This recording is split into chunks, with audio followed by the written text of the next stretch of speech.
What's up, everybody? Welcome to another episode of Super Gamer Boys. I am your host and captain and dad, Garrett Morlang, and here in the virtual studio with me is the king of video games and resident superstar, Adrian Holmes. What's up, Adrian? What's going on? What's going on, fellas? It's a special day today. Not only did we find out that the Playdate is as good as we hoped it would be, but this week marks my 1-year anniversary of joining Super Gamer Boys full time. Heck yeah. Woo, round of applause for Adrian for sticking with us. Me and JJ did not drive him away. He actually stayed, and he's been killing it. There was a couple of close moments. We were like, I think he's leaving. He's gone. Man, we did a lot of stuff over this past year. Like, if you go back and tally it up, like the Mario Golf tournament was in the past year. E3 was in the past year. We had Spooky Gamer Boys. Yeah, man. It's been a heck of a year. But man, it's been awesome having you part of the team. We've really appreciated having you. And yeah, a lot of those things were your idea and your just like push, like, come on, let's do this. We're like, okay, let's do it. So thank you, Adrian, for your year working with us, helping us out. And yeah, I'm excited for the next 10 years, right? Here's so many more. Right? Oh, man. Also joining us here in the studio is the heavyweight podcasting champion of the world, JJ Purdom. Hello, ladies. And when I say ladies, I mean both of you guys. I actually want to say, Adrian, thank you for being a part of this show, because you have carried it and been the rock of this show ever since you came on. If you only knew the crap that I put up with when it was just me having to carry that bum Morlang, but you've come in and you've made it to where my back doesn't hurt quite so bad anymore. I do have a chiropractor's appointment tomorrow at 1 o'clock. I just want you to be fully aware. I appreciate that, man. Happy anniversary, buddy. Thank you. Yeah, so, man, yeah, that's crazy. Blows my mind. We've done a lot, and I'm excited for this next year too. I hopefully we can come out with some cool stuff for 2022. I know we're 4 months in the year and we haven't done much, but it's been a rough few months. We've been like on the deathbed multiple times. It's COVID. You can blame it on COVID because that's what we can finally use that excuse. Yeah, COVID. Product delays. Developing a podcast is difficult. There's a chip shortage, you know? Chip shortage, yeah. Not microchips, it's potato chips, but same thing. It's just as tragic. Oh man, how's your guys' week been though? How's your the last week going for you guys? So far so good, pretty chill. Just working and yeah,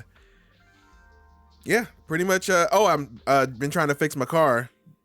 I won't go into too many details, but yeah, my car stopped on me in the middle of the street. had to get it towed home. So has it done that again, or no? We figured out the cause of it. Okay. One of my chains broke apart and got caught in the gears, so we have to order a new one of those. But hopefully, I should be back on the road soon. So it doesn't look like any major damage was done. So that's good to hear. Nice. It's crazy. So I actually had some car issues earlier this week. I had some brake issues. My brakes were going all the way down to the floor. The brake light was on. I was having to stop way before stop signs and like just ride my brakes all the way. And I'm your line cut? I got to get this thing taken care of. I got to get it in. And then Brent Fox, who listens to the show, was like, "Hey, can I borrow your Jeep and run to Walmart?" I'm like, "Look, man. The brakes are bad, dude. The brakes are really, really bad. So like you need to like just baby it, dude. I got to get this into the shop." So then he comes back and he goes, "Hey, by the way, your brakes are fine. I put brake oil in your in your fluid container, and you know what? Did you not put brake fluid in the car?" Hey, look. Okay, so here's the deal. Some of us learn things and we are able to exercise that muscle of, hey, I'm able to fix stuff, or I put stuff together, or like I'm really like handsy, or we exercise we know the you're muscle. Handsy. We know you're handsy. Well, that's called touchy. That's a little different. But some of us exercise the muscle that's our brain and the ability to talk and to be funny, and that's me. And so never got that whole auto care thing. And so I'm not. I put gas in the thing sometimes. Doesn't that count? Okay. I mean, I guess that's part of it. Okay. The bare minimum. Yeah, and also gas make car go. Well, besides that awesome auto body experience, I also have been fighting chest congestion. That's why I sound like Luther Vandross this week. I have had all this crazy lung butter that I've been spitting up, and it's amazing because you wouldn't want to put it on bread. Let me tell you. I hate it.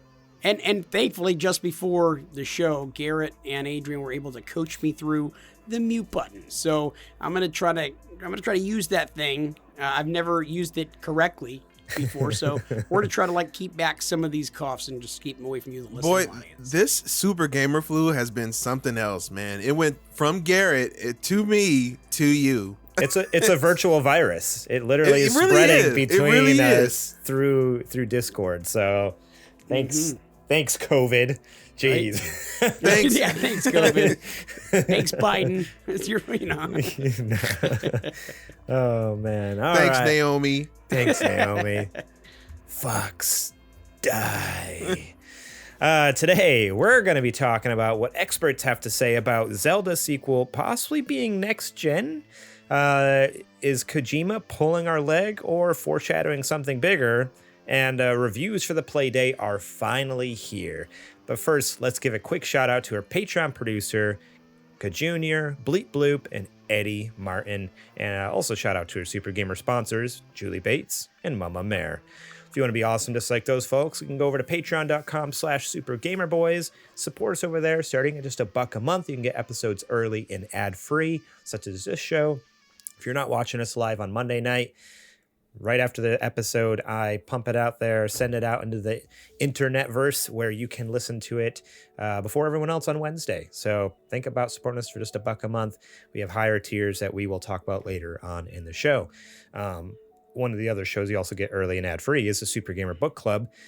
The most recent episode, the newest episode, is the Streets of Rage 4 featuring Eddie Martin. That was a fun one because we have live gameplay, so you can listen to it, or you can also find the video through our Patreon on YouTube with the gameplay included. You can actually see what we're doing. That's a fun one.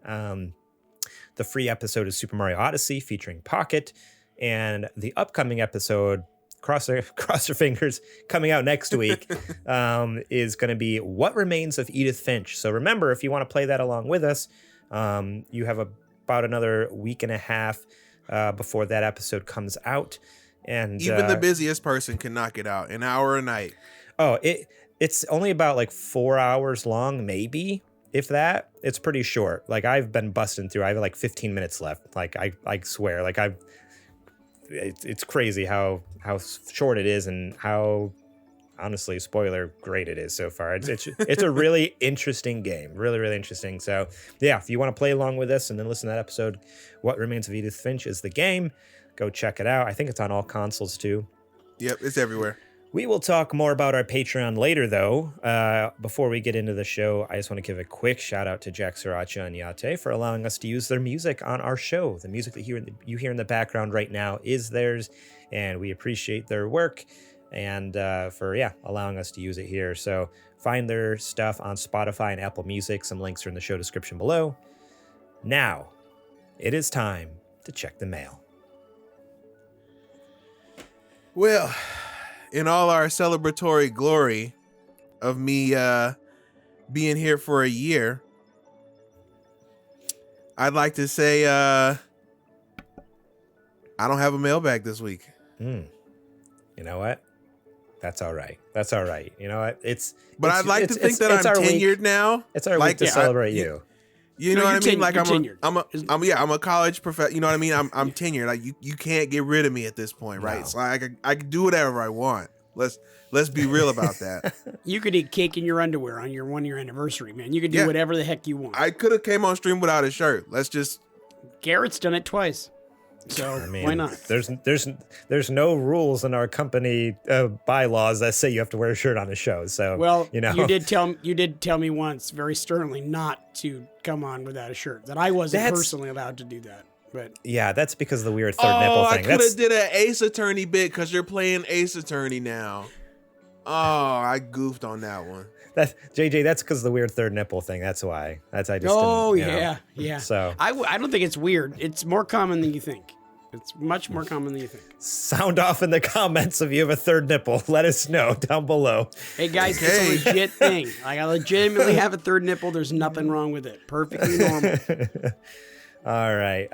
Well, this first Some question. women love it. I'm just saying. Let me just say that. No. I'm not gonna say one way or the other. I don't know. I'm not a tri nipple haver. Yeah, well, I'm a freak in the sheets and a freak in the streets. So I'm just saying. He's just a freak all around. I'm just freaky all around. I'm just a freak all around.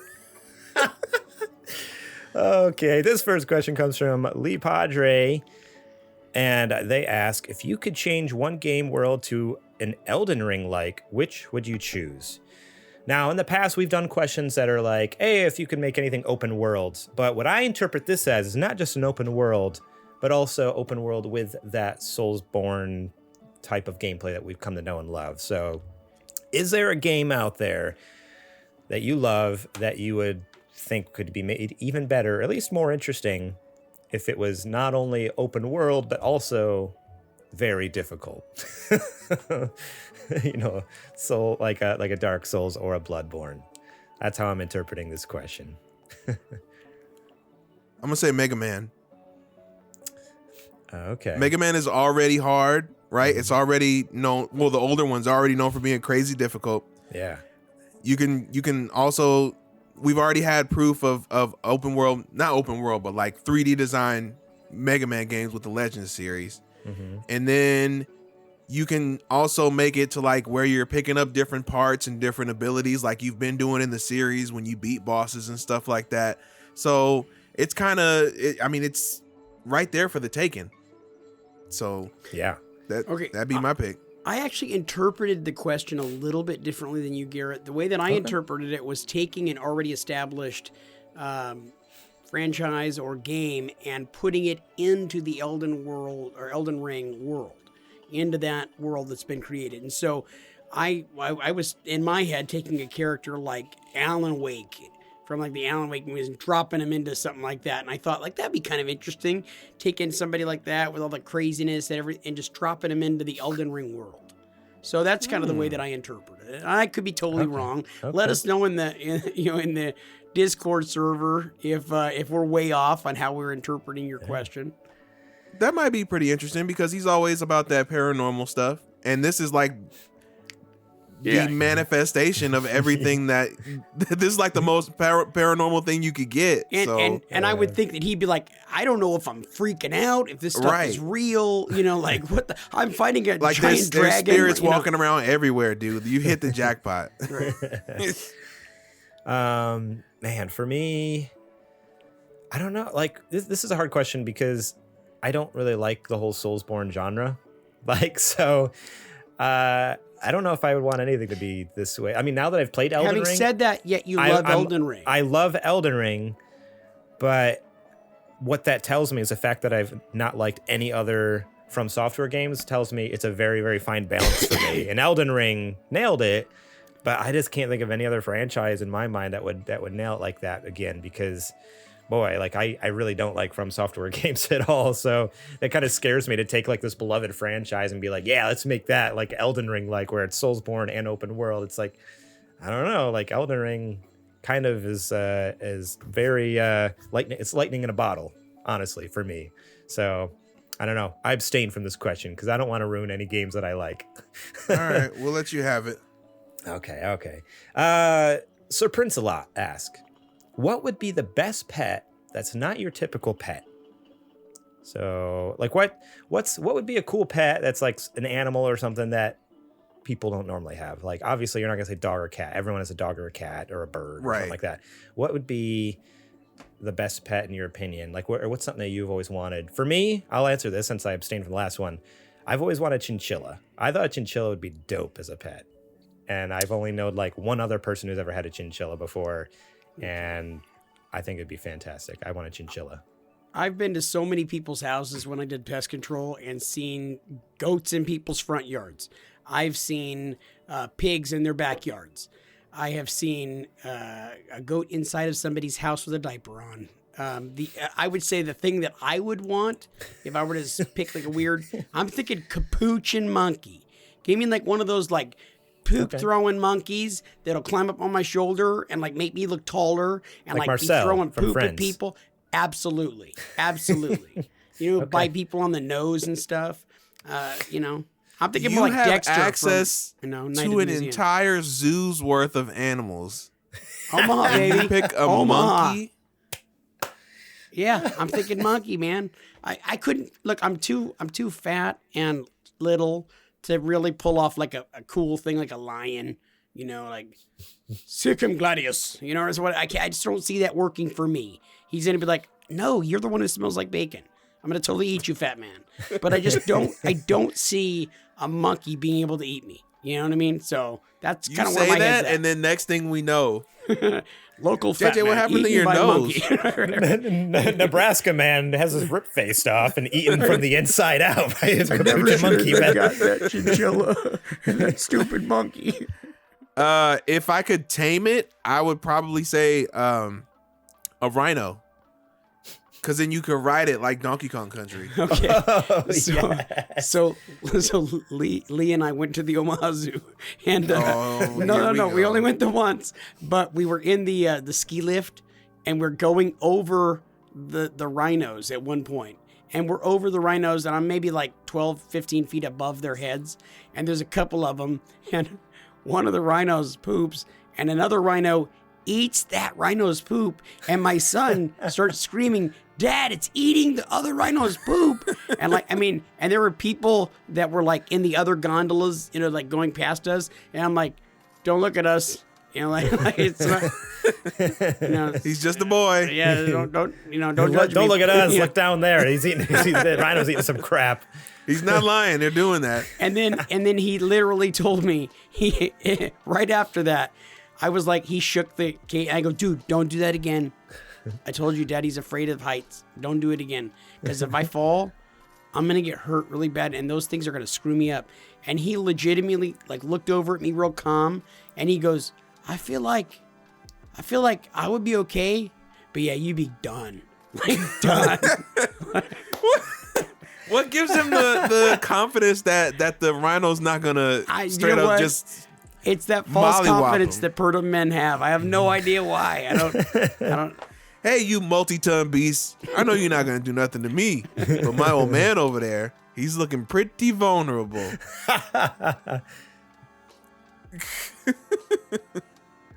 Oh, man. Yogurt Archangel in the chat says goats are the goat. So apparently we got a goat lover here. I don't know. It seems a little... Yeah. I've never been a fan of goats. They look weird. They smell weird. They act weird. Sounds like some propaganda from Big Goat over there. Mm-hmm. Yeah, it sounds like Yogurt Archangel is he might own a goat lobbyist. He says I also like capybaras. They exude peace. Wait, the capybaras or the goats exude peace?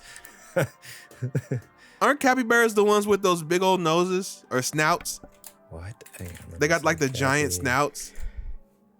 No, the capybara is the giant. It's like the world's biggest rodent. It looks like a giant rat. It's like 4 Those aren't foot the ones tall. that scream, is it? Right, the ones that scream real loud. I don't think so. I don't know. Maybe. No, the capybara is like it just literally looks like a rat. It doesn't have a tail, but it's weird looking. It's huge. I wonder what I'm thinking of then. Oh well. Yeah, I don't know what you're talking about. Okay, let's move on to the next question.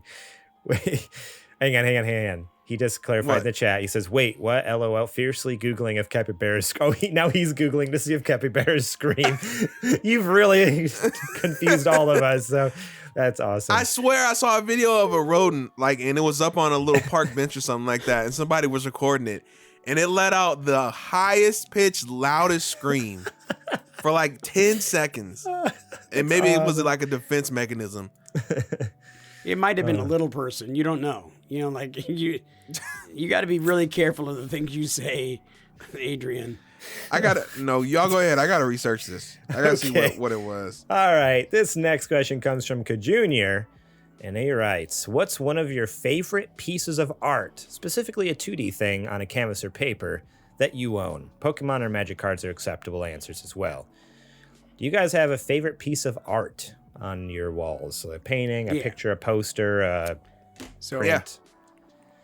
That one, you can't see it over there, but it's my I got it at the Disney Expo a few years back. It's all the Disney afternoon TV shows that have ever been on there, all in one poster. That's awesome. There was only a run. He only did a print run of like 100 of them. So yeah, it's pretty sick. That's awesome. Yeah, I have a giant painting that is a frame painting that is going to be going up. Of you naked? It's called the George. And so I've got nothing but like a silk red blanket covering my jujubes. It's actually just a washcloth. But look, the whole thing is it's beautiful and it's artistic. No, I've got a painting of all of the Marvel characters, the Avengers, and all of the DC characters, and it's actually them all kind of hanging out like on the edge of a skyscraper, and it's really special to me. It looks really, really awesome. That's awesome. Well, my random little comment there about a painting of you naked, I really think it'd be hilarious to commission someone to do a portrait of you naked now. And I want to have it shipped to your house, and just I want you to video what your wife says when you open it up. Like, I would Honey, you must have made this for me. Yeah. No. Hey. I want you to accurate? like when she's gone to the grocery store, I want you to hang it on the wall like behind the couch in the living room, and then get her reaction. Not where his kids can see. Don't scar them now. No, come on, you now. know what I mean. Like it's not going to show anything. Like a tasteful one. A tasteful one. A tasteful one. Yeah, Yeah, I get you. Like I see what you mean. Softcore. Okay. Yeah. No, where like you're wearing like a little sheet or something like that. So it's basically more like upper body, kind of like the Kind of Funny has the painting of Kevin. Got you. Whereas not actual nude, like there's just one lone fruit covering the hot button area. There's like it's a perfectly placed orange. Just mine would be a cutie. Mine would be one of those cuties.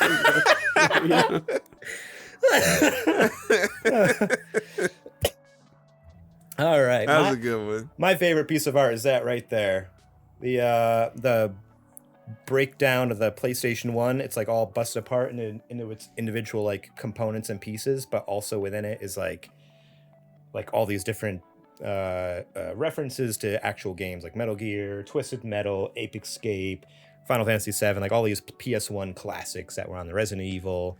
So yeah, it's a close tie between that or my Death Stranding picture. That's back there as well. It's from Crow Smack. If you look up Crow Smack on Etsy, it's all hand drawn and printed. I think he prints it himself even too. Fantastic artist. He has some really cool stuff. That's also the same artist who did the Final Fantasy 7 poster down here, my Avalanche. Oh, that's right. I remember that one. So yeah, he did both of those, the Death Stranding and the Final Fantasy 7 one. I love his stuff. Last question here comes from Eddie Martin. What's your Mount Rushmore of video game villains? Yikes. This is another good one. So good. Man, go ahead. Okay. You look like you got something. I have my answers. I prepare for the show ahead of time, you know? You make the notes. Of course you do. I send them to you guys like literally 10 minutes after I make them. So Sunday afternoon. Yeah, what else are you doing? That's not enough time to think about it. Okay, my four are Neo Cortex from Crash Bandicoot, Bowser from Mario. I mean, Bowser's got to be on there. He's been like the longest running villain of all video games, right? Like I can't think of any other villain that's been around longer than him. Psycho Mantis from Metal Gear Solid, only because that's like probably the most interesting boss fight I think it's ever been created. And then Higgs from Death Stranding. I love Higgs. He's fantastic. Oh, don't give me that look. Are you really not about to say Ocelot? I originally had Ocelot on there, but Liquid. I felt like, I had Liquid / Ocelot on the list, but I felt like it couldn't have two Metal Gear Solid references, so I replaced it with Psycho Mantis. I feel like as far as an actual boss fight, Psycho Mantis has a more fun boss fight. I guess as far as like villains, game-wide villains, yeah, Liquid Ocelot would be like the best villain, I guess, because he's literally throughout all of the games. But man, the Psycho Mantis fight has got to be like, I wish everyone could just play that fight. Like, I wish I could just like send a file to people and be like, just play this fight. Like, it'll be the favorite boss fight of all time. I think that would convert a lot of people to try Metal Gear. It's so freaking cool.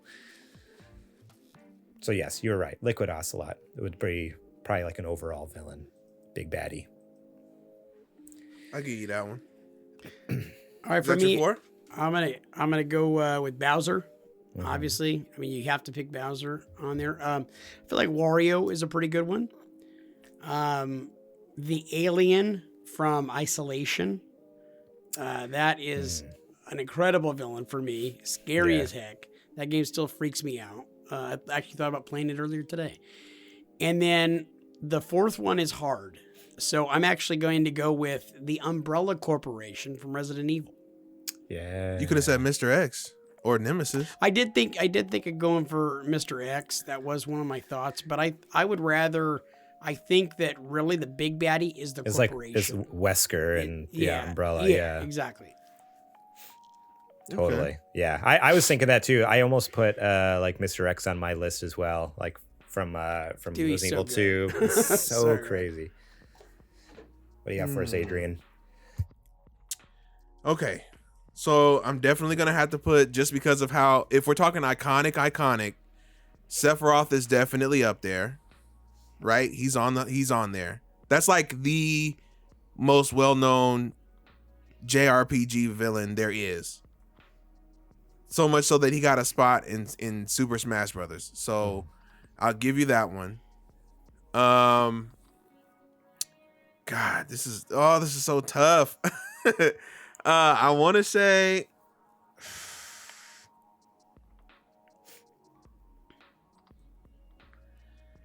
what's dude's name from BioShock? Oh, A Man Chooses. From BioShock 1. Mm-hmm. That's the doctor. A Man Chooses a Slave. Andrew Ryan. Yeah. He was a phenomenal. It all, the way it all came together. This is fantastic. And the fact that he was duping you the whole time. Oh, would you so kindly? Good. Let me see. Next would probably have to be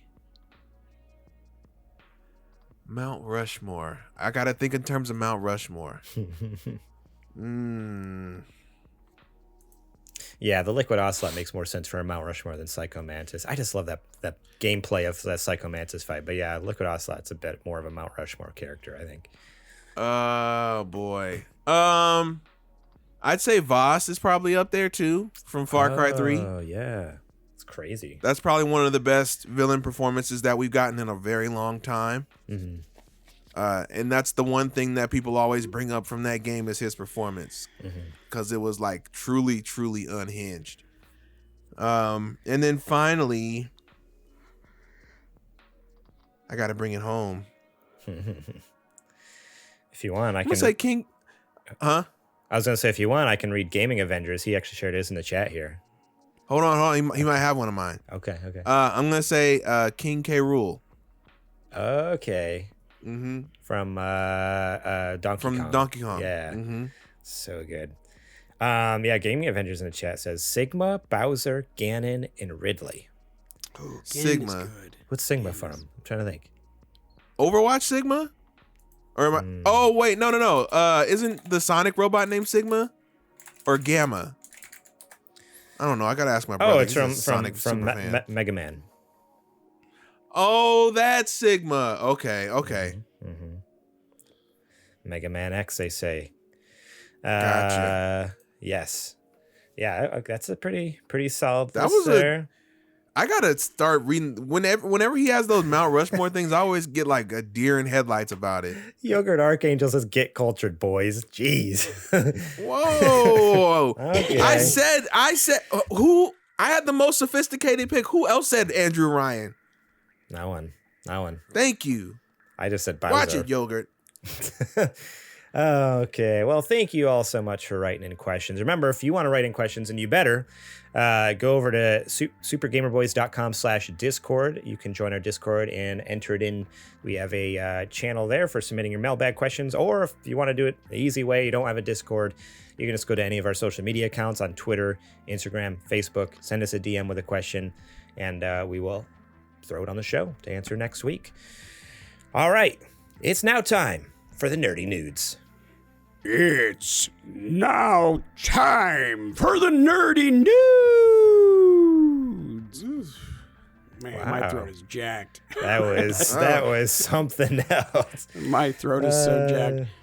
Nails on a chalkboard chic. All right. Well, this first news story is not really a single news story, but Playdate reviews are in.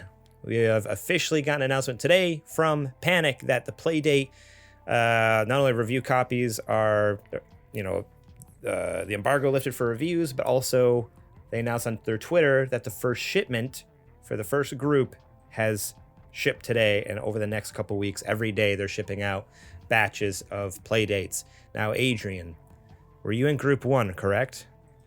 Absolutely. Okay, so you could be I was getting there, your Playdate. day one, first batch. You could be getting your Playdate sooner than later. I was like 10 minutes late or 20 minutes late, and I was in group 2. I was so mad. I got to wait till later this year. But you could be getting your Playdate any day here then. Have you gotten any emails from them? Not today, but I'm not, you know what I mean? I already waited this long. So whenever it gets here, it gets here. Mm-hmm. But trust me, and I'm letting, this is a warning to everybody who watches this show, who listens to this show. When I get it, I am not, listen closely. I am not going to be able to shut up about it. I just want to let you know ahead of time that you can go back to April 18th, the April 18th episode when I said this. I'm not going to be able to shut up about this thing. I've been reading reviews, watching reviews all day long, and the majority of everything that everybody is saying is that it rules. Mm-hmm. Of course, no product is critique free, and there are a lot of valid criticisms about accessibility, which, with time and maybe with hardware revisions that can be, attested or fixed in time. But from the most part, it seems to be an outstanding first run at a product. And that's really what I wanted from them in the beginning. Like, I'm on this train until it stops. So this is just the first run. So whatever they got coming, I've been down since 2019 when they first announced. I think it was like May of 2019. So I ain't going anywhere. If anybody is going to see this thing through to the end, it's going to be me. That's awesome. So that's interesting. The reviews have been out though. So they just came out this morning. Yeah. Okay. Yeah, so some of the things that have been said, IGN here gave it an 8 out of 10, a charming little handheld with a very specific audience. If you have any interest in it at all, the Playdate is almost certainly for you. Some details on it. I was unable to resist the pure lo-fi charm of it. And while the season 1 games don't hit for me, the joy of trying out a steady flow of new, interesting, inventive games held my interest even for the ones I wasn't too keen on. The crank is a gimmick for sure, but the way certain game designers cleverly implemented it is really fun, and I'm interested to see what use comes of it in future games. That being said, ergonomically, it's definitely a bummer to use for some of the more crank-intensive games, and the screen's lack of a backlight can be a frustrating limitation, but you know what? The Playdates charmed me, and now I am fully under its spell. So that's from IGN. The Verge gave it an 8 out of 10 as well. Adorable design, crisp lo-fi display, great initial library of games. Some of the bad stuff, no backlight, flimsy crank handle, uncertain future for game releases. People in general are very much alike. And I mean, I definitely understand the hesitation. This is Panic's first attempt at a game system. They have a good deal of support now from independent developers. But they have to earn their spot for more people to want to come in and develop things for them. Mm-hmm. And I think a really good thing that they're doing is allowing developers to sideload their own apps on there. Mm-hmm. So if you want to sell your game on your own, you can just sell the file and people can upload it and put it on their own Playdate if they want to. Yeah. And I think that's going to be a huge boon, because now you're letting anybody make anything for the platform with no cost and no barrier to entry, like you would for, you know, a Nintendo console or to get on one of the bigger stores. Yeah. You have to pay for a dev kit, you have to pay, you know, licensing fees for QA fees, all that. But Panic just literally opened the door to indie development pretty much with this. And I think that's pretty sick. Yeah, don't sleep on that. That's a big deal. Like a very big deal. Yeah, the innovation that can come from that is going to be huge. Yeah, so that's one of the big things they announced today. So they had already announced Playdate Pulp, which is already live. So even if you don't have a Playdate, you can go to playdate.pulp, isn't it? Or play.date/pulp, whatever the website is. That's anyways. And you can literally make your own games, and it's so simple. Like they're like, if you have no experience making a game, you can make a game still. Like it's very dumbed down, so anyone can go in there and make a game for the Playdate. You can make it, you can test it, and you can play the game too. So you can make your own game, play the game without even owning a Playdate. And they send make it to your friends. easy. They can put it on theirs. So that was something that we've already kind of knew about, and it's been out actually in beta for the last, I think, about a month or so. But just today they announced the official SDK, the software development kit for like real game developers, which is now available for like actual indie developers who know how to code and stuff like that, to actually like make their own games. They can sideload it into the software without having to like, you know, do anything weird or janky or mod the system. Like they just plug it in, play it, test it. Okay, it works great. Now we can sell the files to people and, you know, sell indie games for the Playdate. So literally, if you have zero experience with game design or you have all the experience, like you can make games for this thing, which is so cool. You can play the games, test the games. It's really neat what they're doing over there. I'm all about it, man. I'm so excited. I'm excited for what we're getting now, but I'm excited about what this could be if it's able to realize its full potential.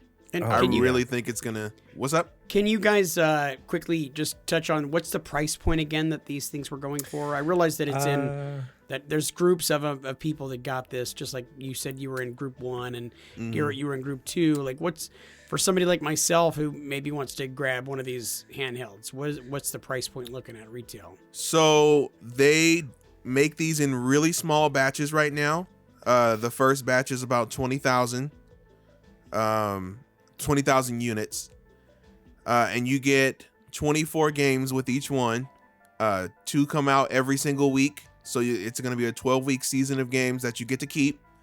So you're getting the console and you're getting all 24 games for about $180. Yeah, it's $180 for the system, and then you can buy a cover. It's $30 or whatever. But yeah, and then what they do with the games is they release them in seasons. So yeah, like Adrian said, every week you're getting 2 games, and then at the end of that's season 1. When that's over, that's all you get until they haven't announced it yet. But the thought is like, obviously people are assuming there's going to be a season 2, a season 3, which will probably be paid. The first one's free, comes with a console, but I assume the future ones will probably be like, okay, pay $20 or whatever, and for the next 12 weeks you get 2 games a week or whatever.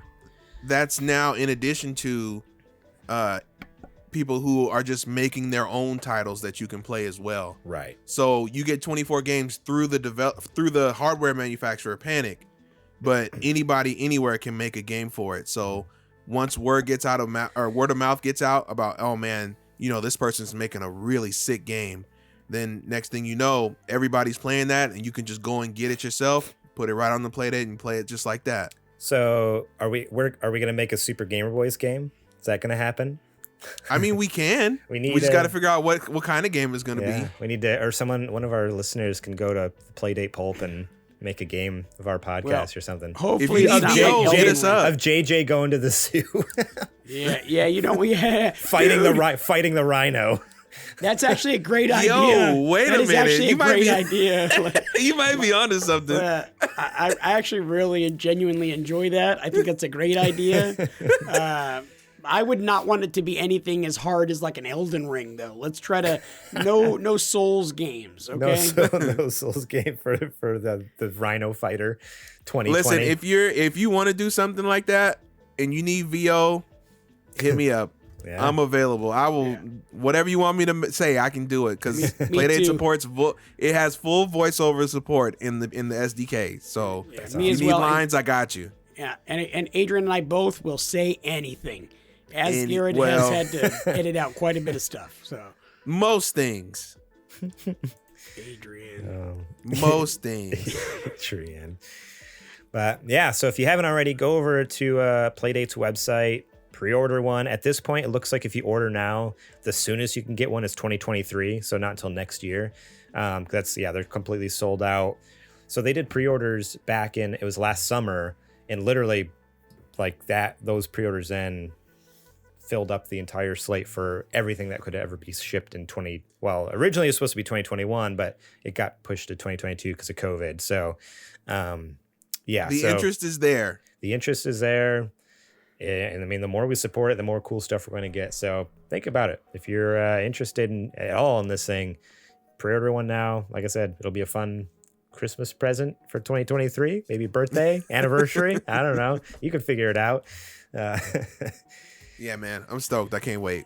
Same here. I can't wait for you to get it. You're going to have to stream some. Because that's the other thing. That's the other thing they announced today is Playdate Mirror, so you can actually. Because originally there wasn't really a way to stream it, but they announced the new software, so you can stream it now. So you better. That's probably what's going to bring me back into the game. Yeah, I'm down for it. The return of Homeboy. All right, this next news story comes from IGN. Logan Plant over there writes: Zelda Breath of the Wild 2 might be too big for the Nintendo Switch, experts say. Will The Legend of Zelda Breath of the Wild 2 launch on an as yet unrevealed Nintendo console? Some tech experts are theorizing that could be the case based on The Legend of Zelda Breath of the Wild 2's most recent round of footage. Over on Digital Foundry, Richard Ledbetter, John Linneman, and Alex Battaglia dissected the most recent Breath of the Wild 2 footage, pointing out a couple of details that suggest the next big Zelda game might be too big to perform on the current Switch hardware. This is a quote. This trailer was interesting because the image quality seemed quite good, I think, Linneman said. I was a little bit surprised by how sharp and clear this looked compared to the original in general. Battaglia dove into specifics, saying that the volumetric clouds presented in the footage would be hard for the current 2017 Switch to pull off, while camera cuts with perfect anti-aliasing are something even the Xbox Series X struggles with. It could be the next Switch. It could just be that they rendered it out a trailer on higher resolution and higher settings, Battaglia said. However, the guys were quick to point out that Nintendo generally doesn't release trailers at a higher quality than the final product, with one exception being the draw distance for the original Breath of the Wild trailer. But it's worth noting that the original Breath of the Wild was developed as a Wii U game, so a visual bump can be expected for the sequel, which is currently only slated for Switch. That being said, it wouldn't be the first time a major 3D Zelda title launched across platforms, with Twilight Princess coming to GameCube and Wii, and Breath of the Wild serving as a swan song for Wii U and the killer launch title for the Switch. So here we go again. They're not outright saying it, but it's another round of Switch Pro rumors, essentially, is kind of what they're saying. Oh my God. So yeah, the thought here is this looks too good to be able to even play on our current Switch. And their argument is Nintendo usually doesn't show, usually what they show in the trailer is what you get. They're not like Xbox and PlayStation, they do a lot of the cinematic trailers that always look way better than the game. Nintendo doesn't do that a lot of times. A lot of times they're like, here it is, this is what you're getting. And it's usually pretty spot on. They don't care if it looks like trash. I remember when they first showed the Assassin's Creed trilogy or something on there, and it looked oh my God, absolute garbage. And it was like, this is a Nintendo Direct. Why are they showing? In a Direct didn't look that bad. Are you kidding me? But that's what you got. You download the game and that's what you got. So I see where they're coming from. Is there, but I'm really excited to see both of you guys not seem so happy about this, because this rumor has been going on and off for the last 2 years, and it's gotten old. Yeah, and that's what it is. That's what it is. It's just the exhaustion of okay, here we go again. We've talked about it every 4 or 5 months, another round of Switch Pro rumors. Do you think? well, I'm going to ask this question of you guys again, like just like I do every 4 or 5 months. But do you think this holds any weight? Like, do you think this article or their comments from Digital Foundry, who are experts, like in every right, they are experts. And if I was going to trust anyone, it would be Digital Foundry because they are the best of the best in their field. But is there any chance, especially this soon after the OLED launch, that they're actually going to come out with a new console like that? Not this soon after the OLED, not in my opinion. And I'm not a console genius by any way, but I feel like the OLED just came out. There's no way they're going to shoot that in the foot. Not this soon. Maybe in another 2 years. Maybe. Yeah, because right now Breath of the Wild 2 is supposed to come out next year. It was supposed to come out this year, got delayed to next year. So just that little tidbit of information if you didn't know that. I feel like the big giveaway that this is it's a trailer that somebody exported and rendered on one of the PCs at Nintendo that they were using, and it just, maybe somebody forgot. It could have been any number of things. Is in the article they were saying the original Breath of the Wild was a swan song for the Wii U, so maybe that wasn't the Wii, or that wasn't the original game using the full power. Sir, did you play Breath of the Wild on the Switch? Did you go to the Lost Woods? Did you see the frame rate dip down to like 7 frames a second when you go in there? And you're going to tell me that wasn't pushing the Switch to its absolute limit? Sir. Yeah. Let's be realistic about this. The Switch was hurting at some point. It still is to this day, even after updates with certain areas of the game, that it gets slowed down. And you're going to tell me that this same hardware and this same engine is going to be able to do what did he say? Fully rendered clouds or something like that? Yeah, volumetric clouds and stuff. And that's their argument too. The fact that the trailer showed that, and with Nintendo's history of showing what you get, like what you see is what you get, that's why they're saying like they know that. They know like the current Switch can't, like Breath of the Wild already has some issues. Like how do they expect it to do perfect anti-aliasing and volumetric clouds and stuff? I don't know. So the only way they're gonna make this work, right? They're gonna have to hurt some people's feelings at this point. Yeah. That's the only thing that I can think of is you get rid of the original Switch. You bring the Switch OLED down to 300. You bring out the Switch Pro or Super Switch or whatever, make it 400. So that way you have something for every tier. You got 200 for the Lite, you got 300 for the OLED, you got 400 for the Super. And just put it out there. And yeah, people are going to complain, people are going to cry, but those same people are going to buy it. It's why it's so hard for me to find an OLED now. After everybody was like, oh my God, an OLED. Why do we need an OLED? It doesn't really do anything different. How come I can't find one then? Yeah, right. Exactly. So you can put it out and people are going to buy it. Are you guys, like, you're looking for the OLED right now, Adrian? Yeah. But let's say you pick up an OLED in the next month. When this comes out in 2 years, are you the kind of guy who's going to go buy the Pro Switch, Super Switch? I'm going to sell my OLED and go buy it. Yeah. Little tradesies. Yeah. Yeah. Modern hardware doesn't, I don't really have an attachment to it or like anything. Like a Game Boy holds sentimental value to me.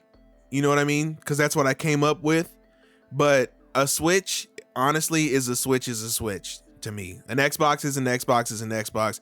These modern consoles don't hold any... The experiences that they give me hold sentimental value, the games that I play on them. But as far as the hardware, here, take the OLED, give me the new one, you know? Yeah. Yeah. Well, and I think the difference, too, is the way a lot of modern hardware is made is that you can play some previous games on the next one, where back in the day, too, like your Game Boy can't play Game Boy Advance games, you know? Right. And your that type of, your PSP isn't playing, can't be played on anything else necessarily, like easily. So, yeah, I 100% get that. Yeah, To answer your question, JJ, too, for me, like I would, if I get an OLED now, because I've looked a couple times, because I was, same thing Adrian was saying, I was going to trade mine in. I was like, I traded mine in, you could pretty much get it for like half the price or whatever. And I probably would do the same thing, because I mean the OLED's gonna be worth more, so it's gonna have a bigger trade-in value towards the next one too. Compared to like if I have my current one now and try to trade it towards the Switch Pro, I'm only gonna get like $60 from it or something. Like GameStop likes to rip you off. But man, as far as like if this holds any weight, I want to say yes, because it's Digital Foundry and they usually are pretty straight shooters on things, but like they know what they're talking about. But it's just like we've just heard so much about the Switch Pro over and over again, and Nintendo keeps saying no, it doesn't. It doesn't. I honestly just want them to do it so people will stop. More than I want the hardware, I just want people to stop talking about it. Right. See, and that's the issue. Like I don't. My verdict on this is, I don't think there's a Switch Pro, but yeah, I'm with you there. I wish they would just do it, so it'd be like, okay, no more. All done. We don't have to talk about the Switch Pro ever again, But I don't know. We'll see. We will see. All right. This last news story comes from IGN as well, by Matt Kim. Hideo Kojima says Kojima Productions will remain independent after tweeting PlayStation Studios banner.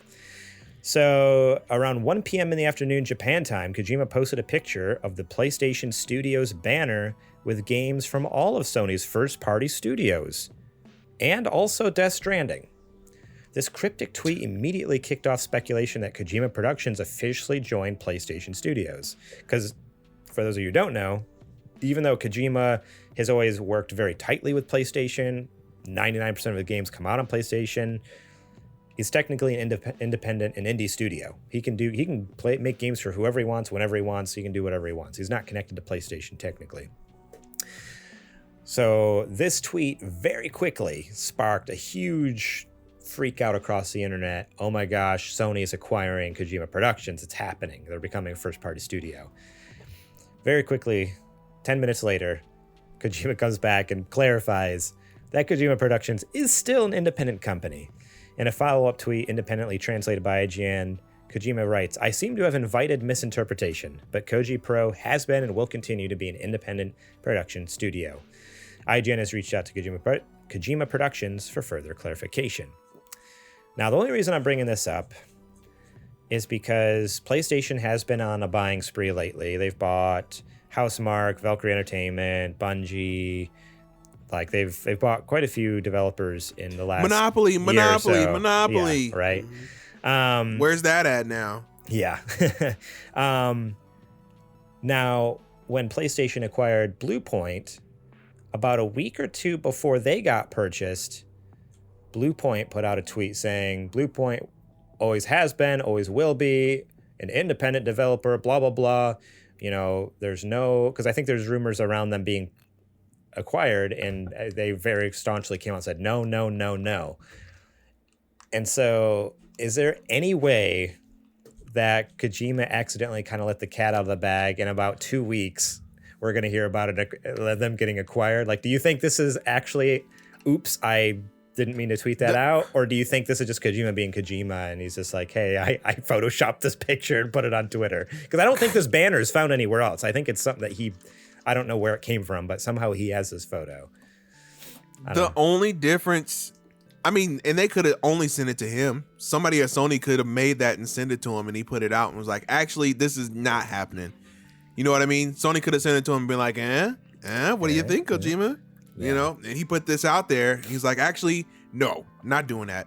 The difference between here and Bluepoint is Bluepoint wasn't in a furious, incredibly toxic relationship with Konami for the past, 5-10 years and just suddenly gained their independence.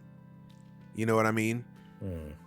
So when you're in the position Kojima's in and when you've been through what he's been through, I'm pretty sure when you say, actually, nobody owns this company, I'm independent, I feel like I believe him tons of times more than I believe Bluepoint. and based just solely on what we've heard. Imagine what we haven't heard about the whole story with him and Konami. So I can imagine never wanting to be owned by another company, or, you know what I mean, under the direct order of another company again. Yeah. I think that he does not want to lose face. He would not say emphatically, I am not a part of this company. We are not owned by anybody. Only to 2 weeks later, 3 weeks later, it come out that no, indeed, PlayStation bought into the company. I think that he's going to stay independent for sure. I don't think he would have been that emphatic about what he was saying. But I do want to say, from my vantage point, I love rumors like this. I love this kind of stuff. And especially whenever it has anything to do with Hideo Kojima, just for the simple fact, because I love it, Garrett, when you read anything with Kojima in it, like some look comes across your face, and it's like a beatific look where you glow when you say the man's name. It's a man crush. We all know what it is. No, he was the first person I thought of when I saw this story. I was like, course. I need to know what you think. I just want to see him, like, his little eyes get all fluttery, and that's what love looks like, Garrett. You know, like he gets that forlorn look in his eye, and he's like, Hideo Kojima says, I just love this stuff.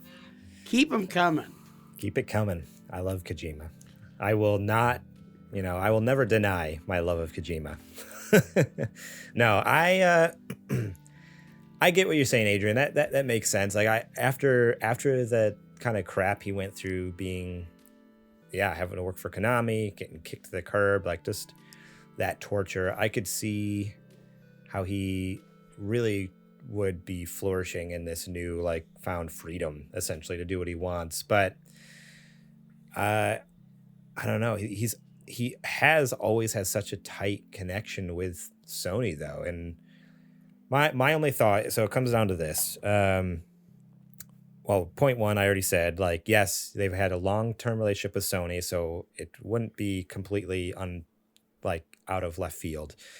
Did I say A or 1? I don't know. Either way, B or 2, whatever the second point is, I'm going to say here. Death Stranding didn't really sell a ton. So my thought is, like, financially, he might actually, it didn't sell as well as, like, him and, like, Sony wanted it to happen. So my thought is, like, I don't think he cares how much stuff sells as long as he gets to keep making stuff. But that's what I was going to say. That's what I was going to say, though. You bought it 47 times. I know. So no, but what I was going to say, though, is you're right.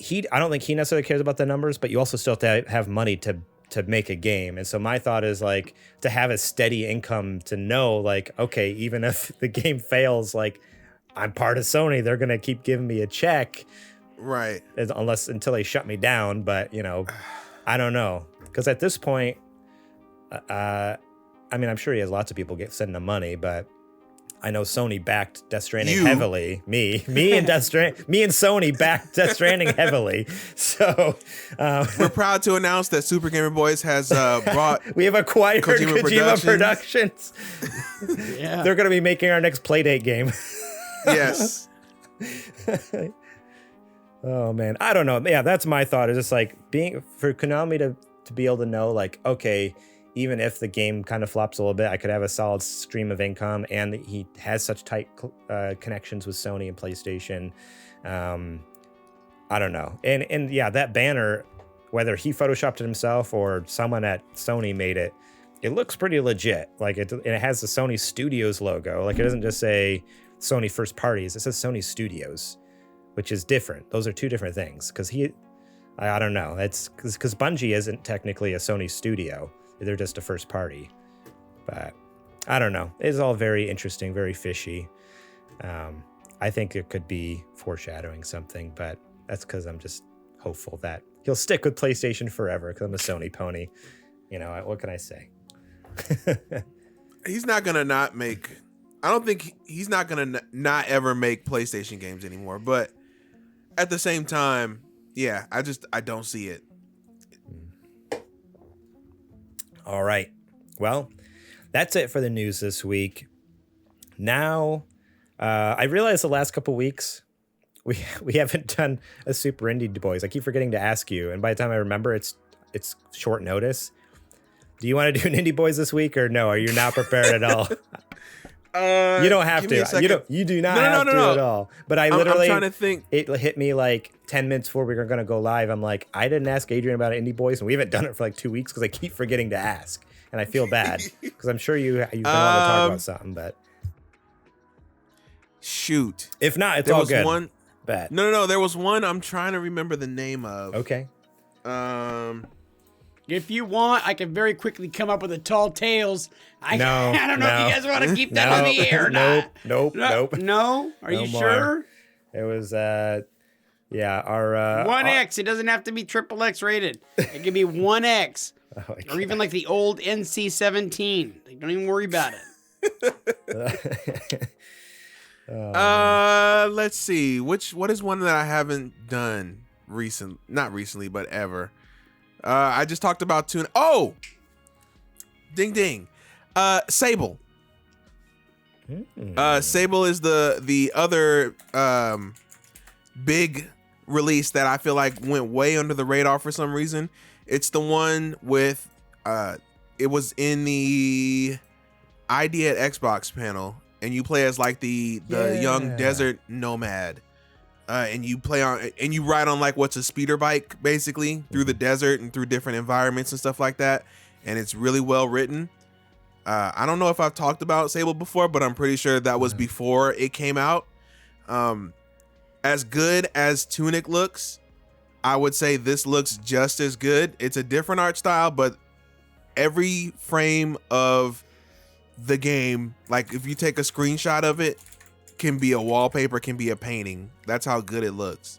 That's definitely one that I would put on the list. Apparently it's on Game Pass too. Yeah. So you really don't have an excuse at this point. It's worth the money, but trust me when I say it's a steal just being able to play it for nothing on Game Pass. So yeah.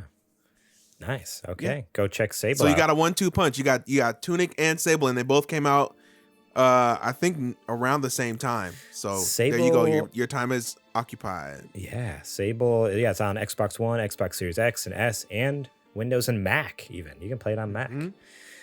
So all you Mac gamers out there who have no other games to play, there you go. Play some Sable.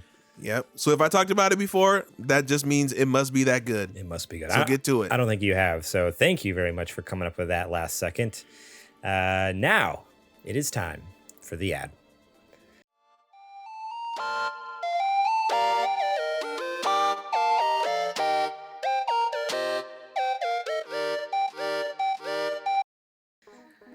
All right, everyone, go over to patreon.com/supergamerboys and support us over there. If you love our show, love what we do, you can help us make bigger and better things, help us make new shows. Right now our slate is, we got our Super Gamer Boys podcast, we got Super Gamer Book Club, and we are now producing the Suplex City Wrestling podcast. Yeah, spit it. I know it's a beautiful thing in your mouth, Garrett, and it's hard to spit that out. It's a little bit of a tongue twister. The Suplex City Wrestling podcast. It's not something you say like 10 times fast.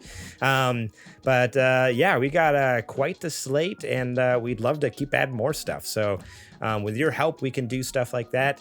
And like I said, patreon.com/supergamerboys. Starting at $1 a month, you can support us and get early and ad-free episodes, such as our main podcast, such as Book Club. You get it, Book Club, 2 months early and with no ads there, so check that out. $5 a month, you get the show notes early, so you know what we're going to be talking about, and you can leave your own questions, comments, concerns on what you see on the doc, on the show notes ahead of time. And $10 a month, you can become a Super Gamer sponsor, get shout outs on the show. And at that $15 tier, you're a Super Gamer producer, where you can not only get a shout out on the show, but you can pitch a segment. And so, that means that we might do a cool segment like Super Indie Boys, or back in the day we did Losing Reviews, where we watched terrible movies and then reviewed them for like 10-15 minutes on the show, and man, those movies were very terrible. Go over and support us. We would very much appreciate it. Helps us make cool things for you guys. Also, if you are watching here on Twitch right now live, twitch.tv/TheSuperGamerBoys, you can subscribe to our channel and get cool emotes to use across Twitch. But what's even better is if you don't have $5 to spare, but you have Amazon Prime, you have... Wait, Adrian, you have your Prime Gaming. Did I get it? You did it. So did I do it? I did it. Yeah, you did it. If you have Amazon Prime, you have Prime Gaming. Woo! I feel good right now. You can go over to Twitch and subscribe to our channel for free. Cost you $0. We get $5. And again, you get some cool emotes that you can use across Twitch, and that money helps us too. So thank you very much for all of you guys who support us on Patreon, for all of you who support us on Twitch. We love each and every one of you. If you want to be cool like all those people, think about it, do it, click the button. We'd appreciate it. All right, let's get back to the show.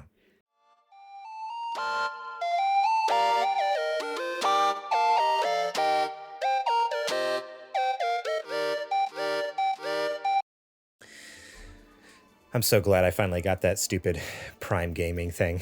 Oh, you had me sweating for a minute. I was sweating. I was sweating as well. I was like, I don't have it. I thought I was gonna have to unmute. Prime Gaming. Oh man. All right, guys, what you been playing? JJ, you missed us. We missed you last week, so go ahead and give us what you've been playing. You've had all this time the last 2 weeks to play games. Yeah. So interesting enough, I've really been able to get into Xbox Game Pass. There's so many fun little games. I've been spending intentional time with my daughter. She's 6, and so I've been making sure to like spend just time with just me and her, and playing a lot of like little games. And so we've been playing a lot of games on Game Pass. Games like Cluster Truck. And so This is a game where you are just jumping from these different semis, and then as these semis are, going off a cliff or running into objects, you're jumping from one truck to the other, and it's just a fun little game. We've been having a blast with it. She's far better at it than I am. We've also there's one game that she's forced me to play a bunch that I have genuinely hated, but I've played almost every night for the last 2 weeks, is a game called Unpacking. And all this game baby. Okay. So all this game is literally they're boxes inside of like a house, and you gotta like put them away. Where is the items inside of the boxes supposed to go? It is mind-numbing. She loves this game, and so then I'm forced to be right there. And I'm gonna be honest, I am pretty dang good at it. I know exactly where those shoes need to go. JJ, can I tell you something? Because I feel like you're not taking it the right way when unpacking. Yeah. So no. No. This is a good thing. This is a good thing. Okay. This is a good thing. Okay. So unpacking is more than just taking the clothes out and putting them where they're supposed to go, right? I don't know. I'm not sure if you got. You're muted. Yes. No, I understood that there's more to it and stuff like that. Okay. Yeah. Okay. I just wanted to make sure like there's an actual like undertone, like you're watching this person's life develop over time and the changes that they go through and whatnot. Yeah. Okay. Yeah, I just wanted to. There is some stuff to it. I'm simplifying it for entertainment purposes. Like it's okay. I'm playing with a 6-year-old, and for her, it's all about Daddy, where's the stuff go? Right. We got to figure out where's the not Daddy. I just went through a divorce, and now I have to. No. I have to pack my stuff up and get out. The story means nothing in this relationship with my daughter and I. It's all about. You know what? I think the teddy bear is better over here, Daddy. And no, don't put it there, Dad. You're putting it in the wrong spot. Why would you put that there? Yeah. So little games like that. The other one that I've been playing a little bit, and I've played a little bit with her and a little bit just by myself because I really dug on it, is Archvale. And so this is a really fun game. It's a dungeon crawler on Game Pass. And so think Legend of Zelda. And it's really a lot of fun. I've been really enjoying it. I'm not super deep into it yet, but I've been really liking the gameplay. It's actually really, really good. So check that out on Game Pass if you get a chance. Not too shabby. You muted, Morlang. Sorry about that. I was looking up Archvale. Like, this looks really cool. So it's it's really good. It's on Nintendo Switch, Xbox Series X, and Microsoft Windows. Take up your weapon in this RPG bullet hell world and embark on a journey to right wrongs from long ago. Only you can defeat the evil forces. The art looks really cool. Like, yep. I don't know. That's neat. It really does look like a Zelda. Like. Yeah, it is very much of the old vein of Zelda, and so I played it with Emma, my 6-year-old, and then it was pretty soon like she's going to bed, and I'm like, I'm still wanting to play, like this is good. I'm getting into it, so it's fun, and it for me it's that nostalgia play. Mm-hmm. Like I like those old school dungeon crawlers like that, and it just makes me feel like I did when I was a kid playing this game. It's like they're cathartic. They genuinely are. There's something so fun. It's simple. Not that it's easy. Let's not confuse simple with easy, because there's some aspects of this game that are not. So I can imagine. Yeah, right. But it's a lot of fun, and it's worth a playthrough. That's awesome. All right, Adrian, what have you been playing? I have been JJ. You're gonna like this one. I've been playing not a whole lot of it this past week. I haven't been playing a whole lot of games, but when I do, I've been popping on the Super Nintendo. Yeah. And when I say the Super Nintendo, I don't mean Super Nintendo Mini. I don't mean Switch Online. I mean the original. I got my cartridges spread all over my room. Are you blowing through them? I just cleaned them. I did the Brasso. They're spit shine clean. I put them right in there. They work every time. Do you use the 1-Up card? Baby. Are you using the 1-Up card? Okay. I clean them with Brasso, and then I come behind it with contact cleaner. Mm-hmm. Works like a charm. I'm telling you. It seems like they just came out the box. But yeah, no, I just been doing that. I was talking with Garrett before the show, and I was like, man, there is nothing like taking that Super Nintendo cart and putting it in there and hitting that power switch. You know what I mean? Yep.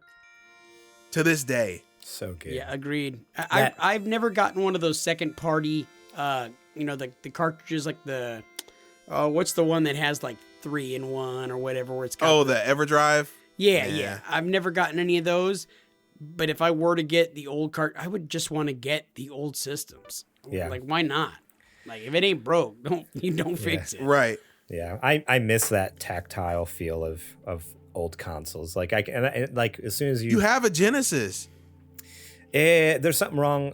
I don't know if it's with my cable or with the console itself, but the audio has like this weird whine. Like when it turns on, it's just like this pee, like really high pitched like whine. I wonder if one of your capacitors is busted. I want to see if you can get it repaired. Yeah, but like the hard part's over. You have it. Yeah, right. Getting it fixed ain't hard. Yeah, but like I miss that, like just the click of the cartridge sliding in, or like the shink, and then the click of hitting the switch and turning it on, and like just the very like mechanical sound and feel of things is like I miss that, because consoles nowadays aren't like that. Like my PS5, I had a little button on my controller. All the games are digital. I don't have any disc anymore. You don't even touch the unit anymore. You just touch the button on the controller. The console could be in like at the next house. I don't know. It could be anywhere. Like I don't even care. It could be in the cloud. Like that's how console gaming is nowadays. And sometimes I miss that tactileness of like the old consoles. So fun.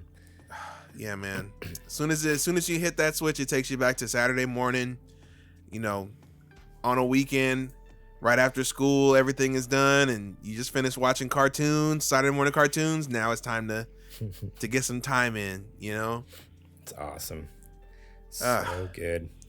Playing anything in particular, or just kind of like fiddling through stuff and cleaning stuff up? A little bit of Link to the Past, a little Super Metroid, a little Mario Kart. Nice. A little Star Fox here and there. Whatever I'm feeling at the time. Yeah, that's awesome. Cool. Well, keep us up to date. If you play anything cool, play anything fun, to let us know. Everything I played so far is cool. Cool. Everything I played is a classic. Right. That's true. Well, I've been playing What Remains of Edith Finch. That is the game that we're doing for book club. I just started this last week, and it is a very, very interesting game. very much focus on the narrative. Like there's not, as far as like gameplay and stuff, obviously we'll talk more about it on the book club itself, but yeah, I kind of knew it about it, but having never played too many games like this, it's still always like a very new experience for me. But yeah, there's not like combat, there's literally like 2 buttons you press the whole time. Like you move the analog stick and then you like hit the button to like open doors and books and stuff. Like it's very simple, but it's like a very open doors, story driven. Yeah. Very, very cool. And the story is very interesting. I don't want to spoil too much because I want you guys all go listen to the book club. But yeah, I've been playing that, and I'm excited to finish it up. I like I said earlier, I think I have like 20-30 minutes left, and I'm really close to the end. Like I think I have one more journal entry left. Is it the last brother or whatever? The other game I fired up yesterday is Metal Gear Solid Twin Snakes. So I have actually never played this game. It's a GameCube game. It only came out on the GameCube, and it was a remake of Metal Gear Solid 1. So I actually did not really know this existed. I knew the game existed. I knew the name. Really? I knew the game. Like I knew the name. Like someone could say, "Oh, Metal Gear Solid Twin Snakes on GameCube." I'm like, "Yeah, I know what that is." I don't know. In my head, though, like I never made the connection that it was a remake or a remaster of Metal Gear Solid 1. I always just assumed it was like a spin-off thing. Like, oh, it's not connected to the main story. It's just like a random, like weird GameCube thing they made probably. Until I think it was recently when I finally found out, like, oh, wait a second. It's like a full 3D remake of the first game. Dude, I fired it up. I'm blowing through the game. Like I've already finished the torture sequence. Like I literally started last night, and I'm already up past like the torture sequence and like in the prison right now, in the jail cell.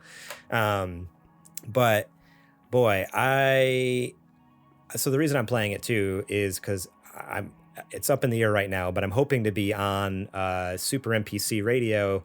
They've been doing the Metal Gear Solid Book Club. I was on the previous episode for Portable Ops. They asked me to be on the episode for Twin Snakes next week. I don't know. I was on the MGS4. Yeah, I saw that. I need to listen to it still. I saw that on Twitter the other day. So yeah, go check out Super NPC Radio. I think it's Patreon only. So if you support them when we're on Patreon, you can listen to those episodes. But they're fantastic. They're so much fun. They've been going through like pretty much the whole Metal Gear Solid series, even all the side games and stuff. It's really neat. But this game, holy cow, it is really awesome. Like seeing Metal Gear Solid 1 in a much like higher res 3D than the original. The original is pretty rough. It's a PS1 game. I've loved seeing it in like basically Metal Gear Solid 2 graphics. But boy, some of the things they've added to the game, because it's not a 1-to-1 remake. Like they added things and expounded on things. Some of the story things are cool, but what I don't like is when you're going up against Psycho Mantis, and Psycho Mantis is like, put your controller on the floor and I'm gonna make the controller shake.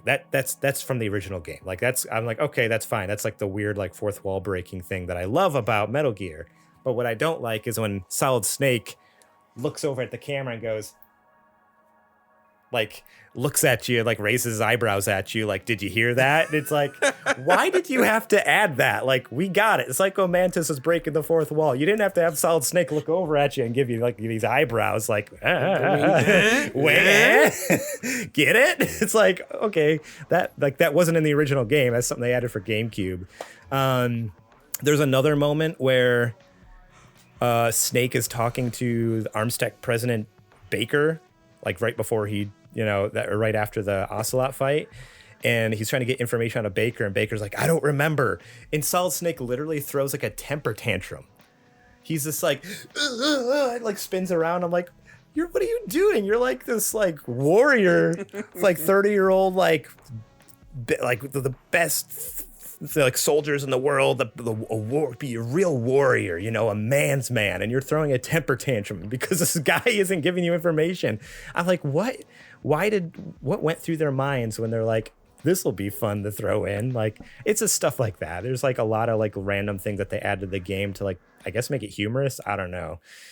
But the absolute best description of Twin Snakes I've ever heard is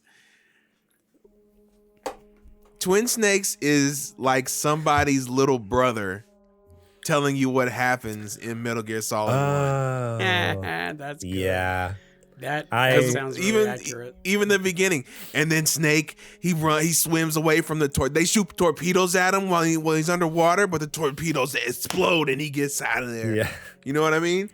Oh yeah, and the action is way over like Michael Bay over the top. Like exactly like after the Ocelot fight, normally it's like Cyborg Ninja comes in, cuts off Ocelot's arm, boom boom boom. There's like short dialogue, and then he's out of there. Cyborg Ninja's out of there. In this game, it's a full like 10-minute cutscene of Snake and Cyborg Ninja doing hand-to-hand combat. Right. But it's like super cheesy, over the top. Literally Solid Snake like doing a backflip and jumping off a blade. I'm like, what is happening right now? Like, exactly what somebody's kid brother would love. Yeah, that description you gave is perfect because it's 100% like the younger brother adding little flavor in there, just like his imagination watching his older brother play this game, and he's like, oh, right. And then this happened, and then that, and it's like, oh, 100%. That's exactly that's a perfect description, because this game is like so perfect in some ways, and in other ways I'm like, what is this? Like that was not necessary. That detracted from the game. Like, why? So if that was anyone's first introduction to Metal Gear, I'm sorry. Like, you need to go play the original, because that game like really and the soundtrack. Oh, they replaced the whole soundtrack, and it's so bad. It's so bad. But yeah, that's what I've been playing. I started it last night. I played a crap ton of it.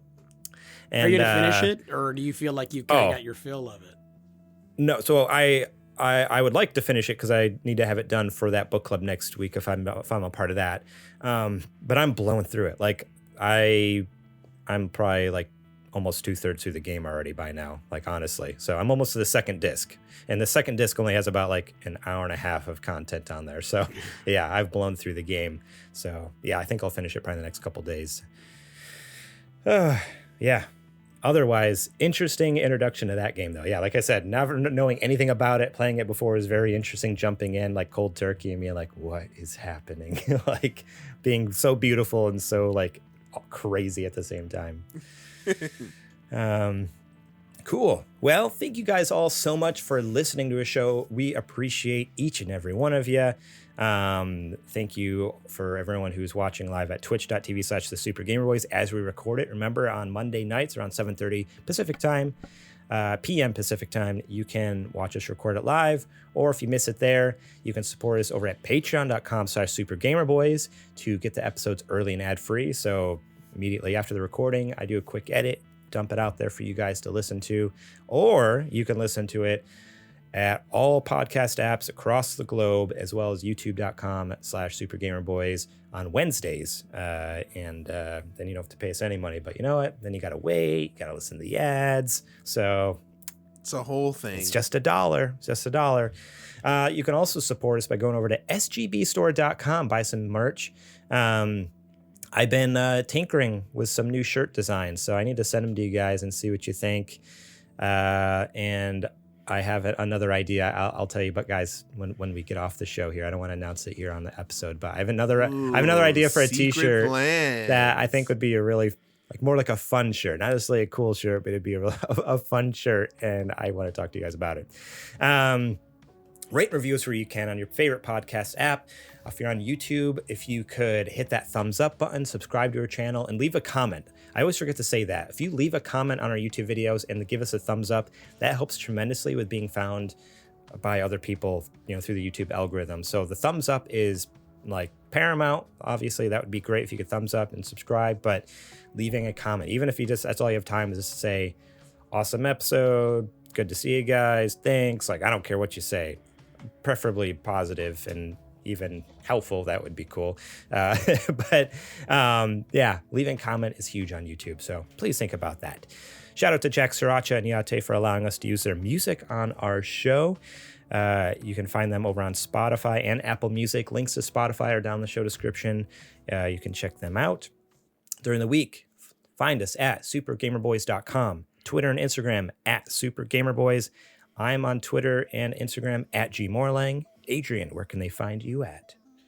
You can find me any and everywhere at Homeboy. And JJ, where can they find you at? You can find me on Twitter and Instagram at JJ Purdom. And don't forget, the Super Gamer Boys produces each and every week. It drops every Friday, the Suplex City Wrestling Podcast, where myself and Scott Falder talk all the news, the gossip, and everything else that's happening in the world of professional wrestling. Heck yeah. Yeah, go check that out. It's on every podcast app. I send it out to all of them. So yeah, if you have a podcast app, search for Suplex City Wrestling Podcast, download that. It's a fun one. As someone who has had no interest in wrestling in the past, knows nothing about wrestling, has never even watched a wrestling match before. Oh my God. Yeah, I was talking to Adrian about that last week. I've actually never watched a match before, but I've been listening to your podcast as I edit it and listening to the entire thing and really enjoying it. So it's Are you going to be okay? JJ? I had a little moment. There was a moment inside of me right now. I'm going to be sending you a couple of matches that I need you to watch. Okay. On YouTube. I need you to watch a couple of matches, and then you can kind of get an idea for why I like it. Okay. So I'm really shocked by you right now.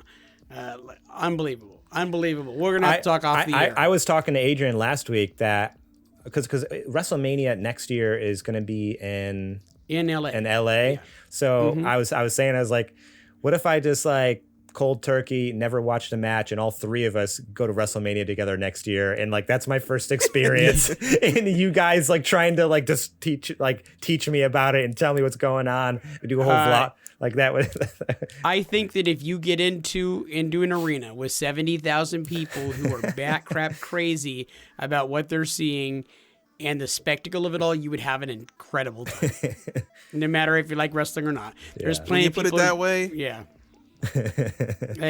Imagine going to a rock concert where you're like, I'm not really into this kind of music, but everybody is just having the best time of their lives. Yeah, you'll end up enjoying yourself for sure.